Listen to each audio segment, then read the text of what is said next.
Hello guys, Sharmishtha કિચનમાં તમારું હાર્દિક સ્વાગત છે। તો લોટ બાંધવાની ઝંઝટ વગર જો આપણા પરોઠા ફાટી જતા હોય તો એની પણ ટેન્શન દૂર થઈ જશે એવા આપણે લિક્વિડ પરાઠા બનાવીશું। ઝટપટ પણ બની જાય છે અને એક વાડકી લોટમાં તો તમને બહુ બધા બની જશે। તો ચાલો આની રેસીપી સ્ટાર્ટ કરીએ। તો એના માટે મેં અહીંયા બાફેલા બટાકા લીધા છે, 2 જેટલા લીધા છે।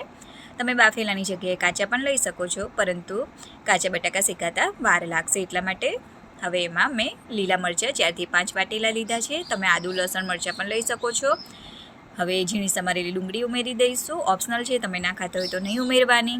હળદર ઉમેરીશું ચપટી જેટલી, સ્વાદ પ્રમાણે મીઠું ઉમેરી દઈશું, ધાણા જીરું પાવડર, તમે ચાટ મસાલો પણ ઉમેરી શકો છો અને ચપટી ગરમ મસાલો ઉમેર્યો છે ને લાલ મરચું તમારે જો ઉમેરવું હોય તો ઉમેરી શકો છો। અને 1 વાડકી જેટલો ઘઉંનો લોટ લીધો છે, જે રેગ્યુલર આપણે રોટલી બનાવીએ છીએ એ જ લોટ લીધો છે। અને આપણે લીંબુનો રસ ઉમેરી દઈશું, સારી રીતના એને મિક્સ કરી લેવાનું રહેશે। બટાકા લોટ બધું સારી રીતના મિક્સ થઈ જાય એ રીતના આ રીતના જો મિક્સ કરી લેવાનું, પછી એમાં થોડું થોડું પાણી ઉમેરતા જવાનું અને એનું જે આપણે ચીલા પૂડા ઉતારીએ છીએ એવું ખીરું આપણે એનું બનાવવાનું રહેશે। જો આ રીતનું ખૂબ જ સરસ લાગે છે, તમે ઘરે જરૂરથી ટ્રાય કરજો એકવાર। અને એમાં આપણે ધાણા ઉમેરી દઈશું અને સારી રીતના મિક્સ કરીને એને 10 મિનિટ જેવું એને રેસ્ટ આપીશું આપણે।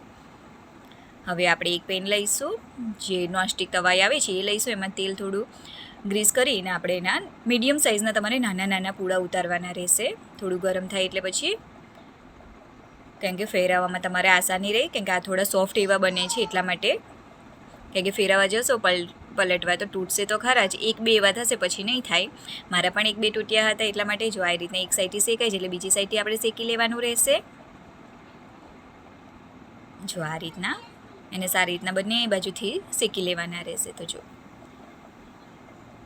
આ રીતના બાકીના બીજા બધા છે તે પણ હું શેકી લઈશ, હવે ઉતારી લઈશ પૂડા એના પરાઠા। ખાવામાં ખૂબ જ સારા લાગે છે, ઝટપટ પણ બની જાય છે અને હેલ્ધી પણ કહેવાશે, ઘઉંના લોટના બનાવીશું એટલે। પણ તમારું થોડું ધ્યાનથી ઉતારવાના રહેશે અને સોફ્ટ એવા પોચા વધારે હોય છે એટલા માટે। તો ચાલો એને સર્વ કરી દઈએ। તો મેં અહીંયા ટોમેટો કેચઅપ સાથે સર્વ કરીએ છીએ। જો તમને મારો વિડીયો સારો લાગે, મારી રેસીપી સારી લાગે તો પ્લીઝ મારા વિડીયોને લાઇક અને શેર કરજો અને કોમેન્ટ કરજો। Thank you.